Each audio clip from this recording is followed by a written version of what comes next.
নমস্কার বন্ধুরা, welcome to my channel মাঠে ময়দানে অফিসিয়াল। বন্ধুরা, এই ভিডিওতে আমি ইস্ট বেঙ্গল, মোহনবাগান ও ইন্ডিয়ান ফুটবল নিয়ে কিছু আলোচনা করব। তোমরা যারা যারা আমার ভিডিওটা দেখছো, আমার চ্যানেলটা প্লিজ সাবস্ক্রাইব করে নাও ইন্ডিয়ান ফুটবলের এরকমই আরো আপডেট পেতে। প্রথমেই বলি, আগে ঠিক ছিল 20শে জুলাই থেকে শুরু হবে ইস্ট বেঙ্গলের সিনিয়র দলের প্র্যাকটিস। সেক্ষেত্রে কিন্তু আগস্টের প্রথম সপ্তাহে ডুরান্ড কাপের ম্যাচে খেলার কথা ছিল ইস্ট বেঙ্গলের, কিন্তু এবার ডুরান্ড কমিটি ইস্ট বেঙ্গলকে অনুরোধ করেছে উদ্বোধনী ম্যাচে খেলার জন্য। আর সেই জন্য কিন্তু ইস্ট বেঙ্গলের প্র্যাকটিস আরো আগে শুরু করার ভাবনা স্থির হয়েছে এবং 10 থেকে 15ই জুলাইয়ের মধ্যে কিন্তু প্র্যাকটিস শুরু করার কথা চিন্তা করছে ইস্ট বেঙ্গল। সেই জন্য কিন্তু বেশ কিছু ফুটবলারকে আগে থেকে প্র্যাকটিসে জয়েন করার কথা বলে দেওয়া হয়েছে, যেমন এডমুন্ড লালরিন্ডিকা, পিভি বিষ্ণু, ডেভিড মার্তান্ডাইন্ডা, রামসাঙ্গা, বিপিন সিং, এদেরকে কিন্তু আসতে বলে দেওয়া হয়েছে।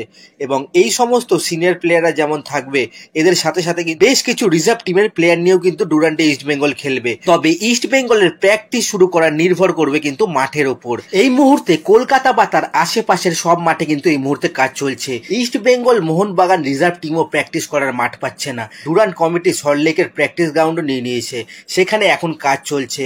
তো সল্টলেক প্র্যাকটিস গ্রাউন্ডটা যদি ডুরান্ড ইস্ট বেঙ্গলকে দেয় প্র্যাকটিস করার জন্য, তবেই কিন্তু ইস্ট বেঙ্গল উদ্বোধনী ম্যাচে খেলবে, এই হচ্ছে ব্যাপার। এরপরে বলি, ডুরান্ডে কি টিম নিয়ে খেলবে ইস্ট বেঙ্গল। যেমনটা এর আগে বললাম, সিদ্ধান্ত নেওয়া হয়েছে রিজার্ভ টিমের সাথে সাথে বেশ কিছু সিনিয়র প্লেয়ারদের জুড়ে দেওয়া হবে।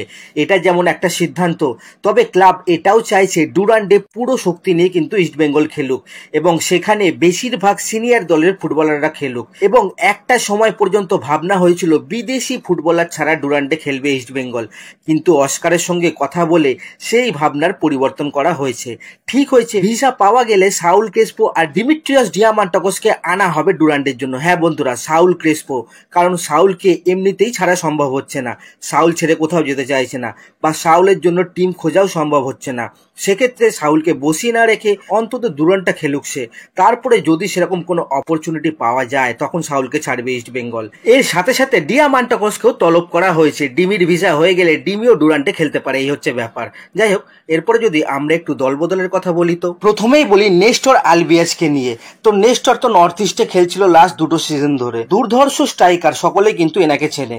গত 2 বছর নর্থ ইস্টকে সে ভালোই সার্ভিস দিয়েছে, কিন্তু এই বছর এই নেস্টরকে কিন্তু নর্থ ইস্ট ছেড়ে দিল। এই স্প্যানিশ অ্যাটাকারকে বিদায় জানিয়ে দিয়েছে নর্থ ইস্ট এবং তার জায়গায় একজন বিদেশি অ্যাটাকারকে তারা সই করিয়েছে, যার নাম হচ্ছে চিমা নুনেস, যে হচ্ছে একজন 27 বছর বয়সী স্প্যানিশ অ্যাটাকিং মিডফিল্ডার এবং যার মার্কেট ভ্যালু হচ্ছে 2,40,00,000 টাকা।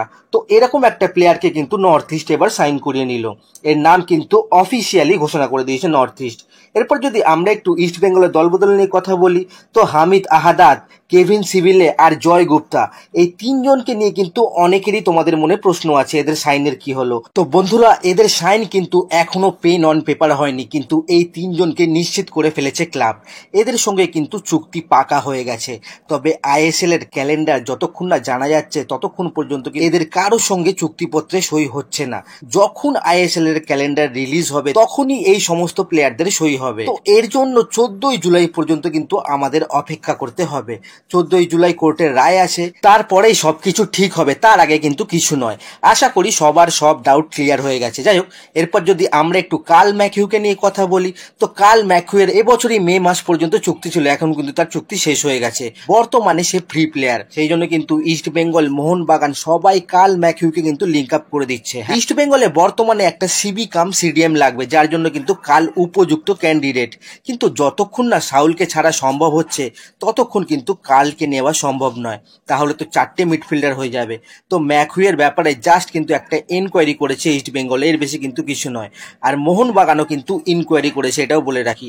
তো যতক্ষণ না সাউলকে ছাড়া সম্ভব হচ্ছে ততক্ষণ ম্যাকিউ কেন কোনো বিদেশেরই কিন্তু আসা সম্ভব নয়, এই হচ্ছে ব্যাপার। আর শেষ করার আগে একটা কথা, সিএফএল এ আজকে ইস্ট বেঙ্গলের ম্যাচটা ক্যান্সেল হয়ে গেছে, এটা আপনারা সকলেই জানেন। আজকের পরিবর্তে কালকে বিকেল 5টা দিয়ে কিন্তু ম্যাচটা হবে। তো আজকের ভিডিওতে এতটুকুই, দেখা হচ্ছে আবার পরের ভিডিওতে। নমস্কার।